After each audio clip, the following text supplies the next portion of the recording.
გურჯაანის სპორტული გაერთიანების საჭადრაკო კლუბში ახალი სასწავლო წელი დაიწყო. ხელმძღვანელის საქართველოს სპორტის დამსახურებული მოღვაწის გიორგი ქიტესაშვილის განმარტებით, ბავშვთა ნაკადი ყოველწლიურად იზრდება, რასაც მნიშვნელოვანწილად ჩვენი სპორტსმენების მიერ მიღწეული წარმატებები განაპირობებს. აღსანიშნავია, რომ გურჯაანის საჭადრაკო კლუბის სახელით მოასპარეზეთა შორის ერთი მსოფლიოს, ერთი ევროპის და არაერთი საქართველოს ჩემპიონია.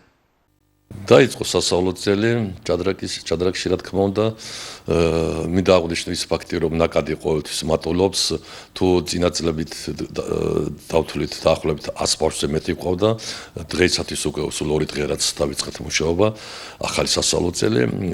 დაახლოებით უკვე 12 ბავშვი მოვიდა, ვფიქრობ, რომ ალბათ კიდევ დაემატება, იმიტომ რომ ყოველდღიურად 4-5 ბავშვი მოდის, ალბათ ერთი 50 ბავშვს კიდევ მივიღებთ ახალს და რა თქმა უნდა ეს ძალიან მისასალმებელია და კარგია, იმიტომ რომ ტრადიციულად ჩვენი ჭადრაკის კლუბი ძალიან ძლიერი არის, კარგად მოგეხსენებათ, რომ ყავს ამ კლუბში გართილი მსოფლიო ჩემპიონი, ახლახან ევროპის ჩემპიონი ერთვის წინათ უკან გახდა ჩვენი სალთქუციშვილის სარა, ევროპის პრიზიორები, საქართველოს ნაკრების წევრები და ასე შემდეგ. ტრადიციულად ძალიან ძლიერი კლუბი